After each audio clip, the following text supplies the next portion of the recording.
1893. Two great voyages were taking place during this year. One was from India into the West. The other was from the West into India. Swami Vivekananda was going out to make the Western world hearken to the message of India, the message of the Spirit.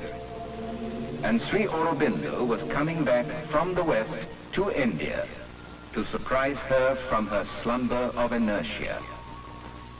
After 14 years in England, Sri Aurobindo touched the soil of India early in 1893 at Aurobindo, Bombay. Mother India welcomed him, embracing him with a vast peace. At the age of 5, Sri Aurobindo had been admitted into an English convent school at Darjeeling. Then, when 7, he had been taken to England. His parents, Dr. Ghosh and Swanlata Devi, child Sri Aurobindo, transplanted in the alien earth at that tender age, Sri Aurobindo was made to study at Manchester, London and Cambridge, shining everywhere as a brilliant student. But when it came to passing the ICS, he deliberately absented himself from the writing test and got himself disqualified. But irresistible was the call of Mother India, the mother who was beautiful, who was divine. On the eve of leaving England, young Sri Aurobindo wrote, "Me from her lotus heaven, Saraswati has called to regions of eternal snow, and the Ganges, pacing to the southern sea, Ganges upon whose shores the flowers of Eden blow."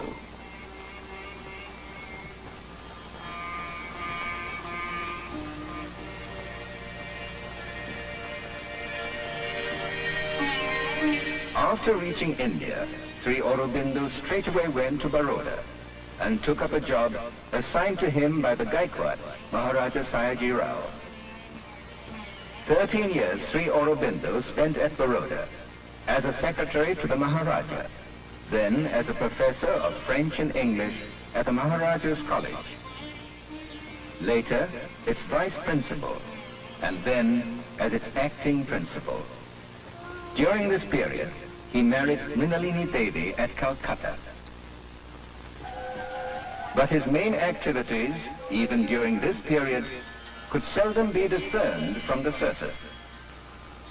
He was having a rendezvous with the soul of India, with her magnificent heritage. He knew that the supreme mysteries of the creation and of man's destiny are hidden here. And the supreme discoveries of these mysteries, too, must be possible here. To Sri Aurobindo, Mother India was not a piece of earth. She was a power, a godhead. Now her freedom became his first concern. Following his direction, some of his trusted lieutenants organized secret societies at several places in India. Members of these militant societies were prepared to make any sacrifice for the cause of independence.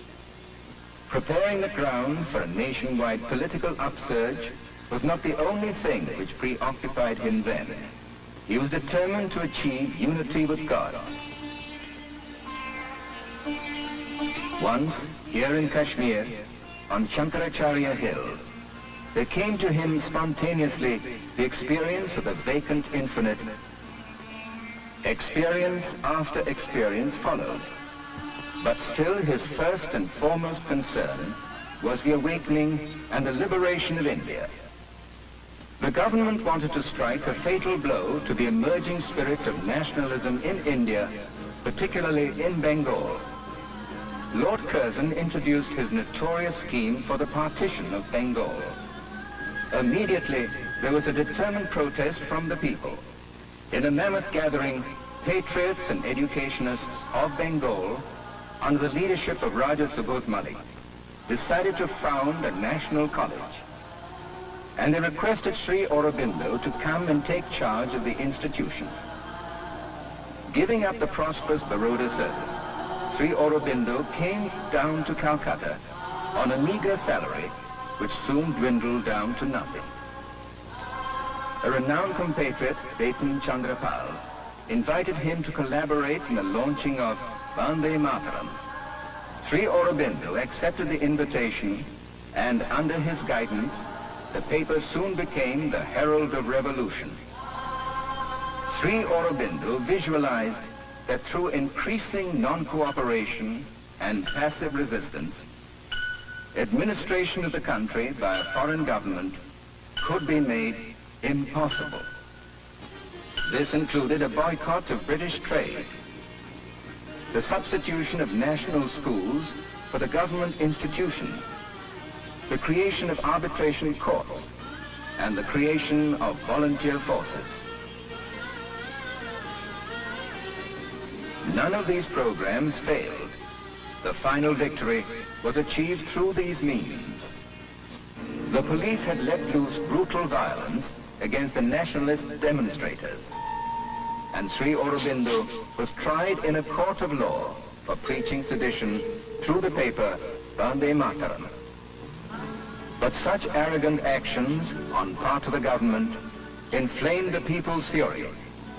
Nationalist feeling became more intensified, and Vande Mataram became all the more popular.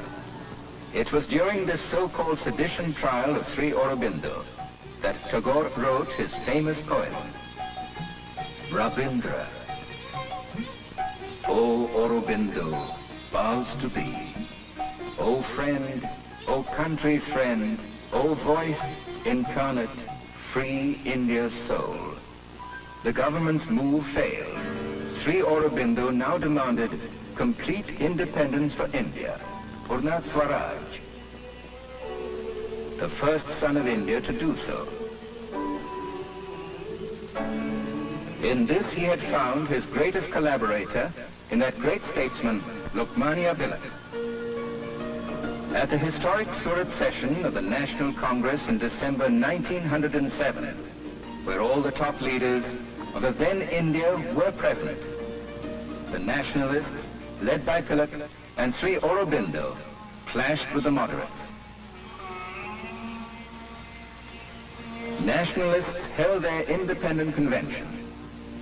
Sri Aurobindo and Tilak rose high in the esteem of the people. The whole of India realized their sincerity of purpose. The youth of India became greatly fascinated by Sri Aurobindo. Wherever he went, he was accorded such receptions as no Indian leader had ever known before.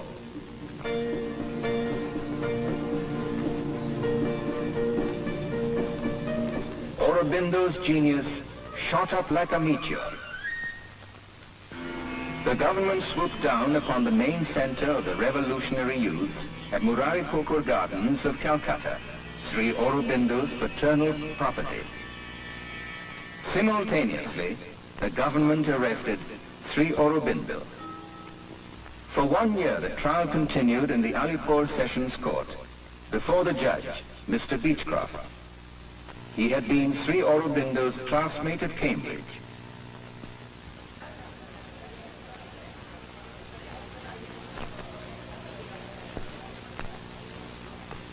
Major newspapers were full of reports of the day-to-day proceedings. But while the outside world was full of sensation, Sri Aurobindo remained as detached as a remote star. The remote star.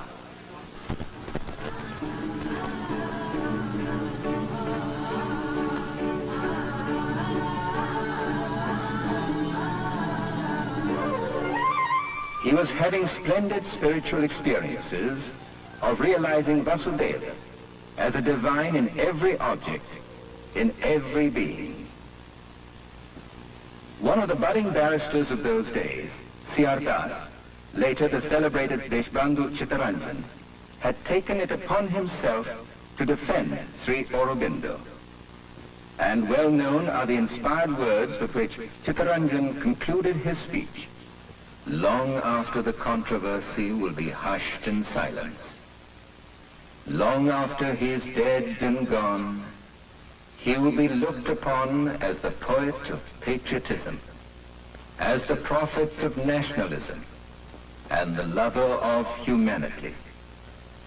Long after he is dead and gone, his words will be echoed and re-echoed, not only in India, but across distant seas and lands. Therefore I say that the man in his position is not only standing before the bar of this court, but before the bar of the High Court of History. Sri Aurobindo was a critic. Rousing receptions were given to him by the press and the people, and welcomed him as the Mahayogi and the supreme leader of India. Vande Mataram had stopped. Sri Aurobindo now edited Karma Yogi and Dharma, two weeklies, one in English and the other in Bengali. His popularity continued to cause discomfort among the rulers of India. Sister Nivedita, among many other anxious well-wishers, requested Sri Aurobindo to leave India. But Sri Aurobindo would not. But one day, all of a sudden, Sri Aurobindo heard the voice on which he had now come to depend. Go to Chandranagar.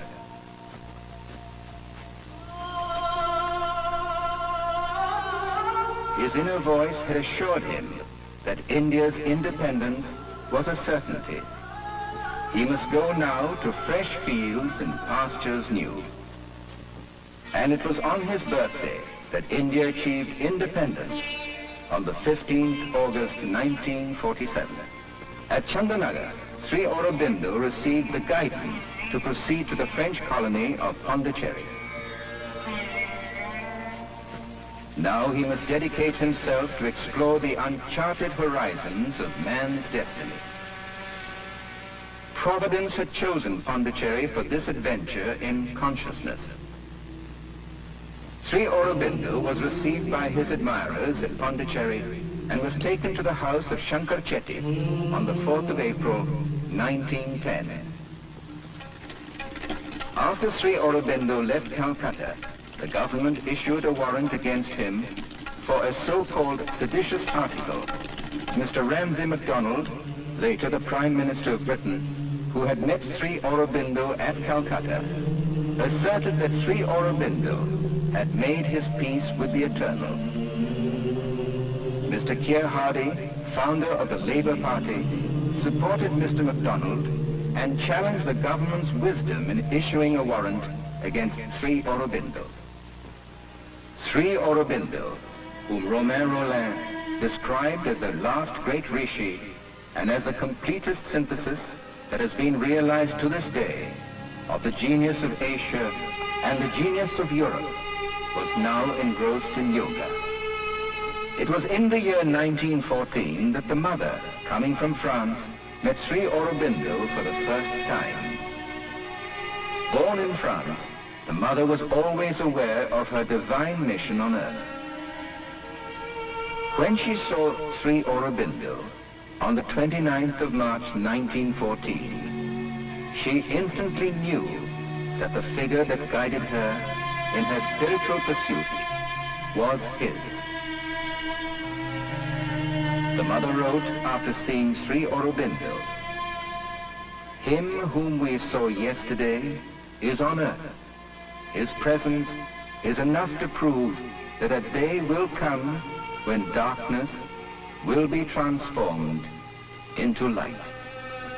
In 1914, Sri Aurobindo started Arya. Most of the master's major works were first serialized in Arya.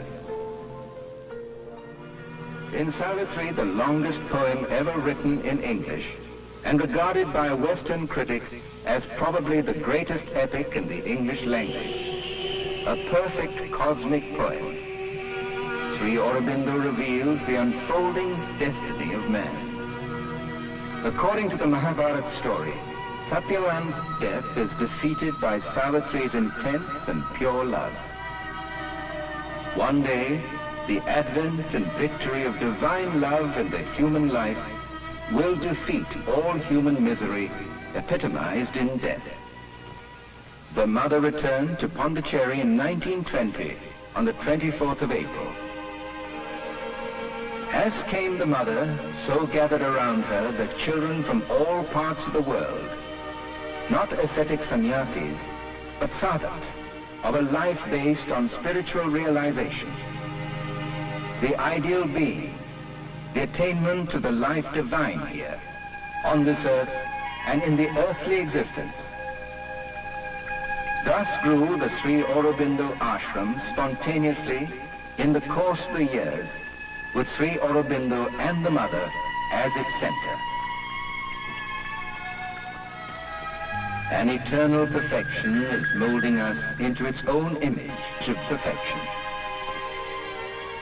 The mother and Sri Aurobindo envisage man as an evolving being, destined to evolve into a sublime being. Indeed, the crisis man experiences today in all spheres of his life is an evolutionary crisis. And with a conscious aspiration, man can transcend his present condition. Leaving his works on the physical plane to the mother, Sri Aurobindo withdrew from his body on the 5th of December, 1950.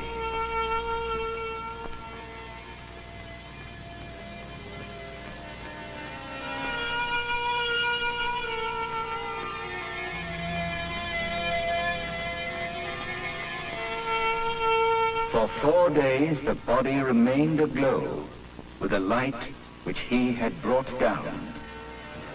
Descending from the high mountain peak, the river, at its first fall on earth, may play violence with the earth. But for miles and miles thereafter, it makes the earth smile with flora and makes her children smile with life.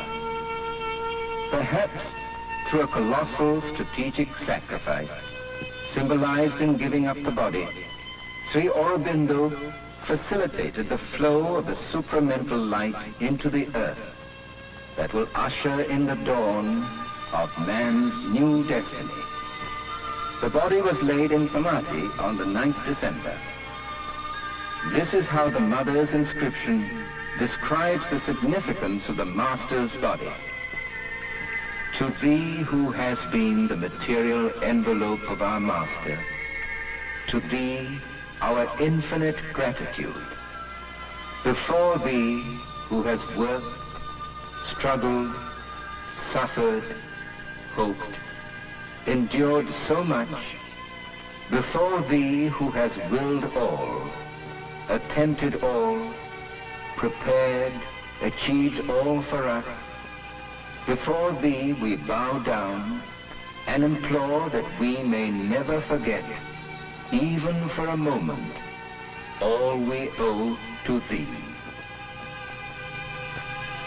In Sri Aurobindo's vision, it is not through the rejection of matter, but through the conquest of matter by the Spirit, that the reign of heaven will come. Sri Aurobindo reveals, hitherto unrevealed, the splendors of truth. And in the words of the mother, what Sri Aurobindo represents in the world's history is not a teaching, not even a revelation. It is a decisive action, direct from the Supreme.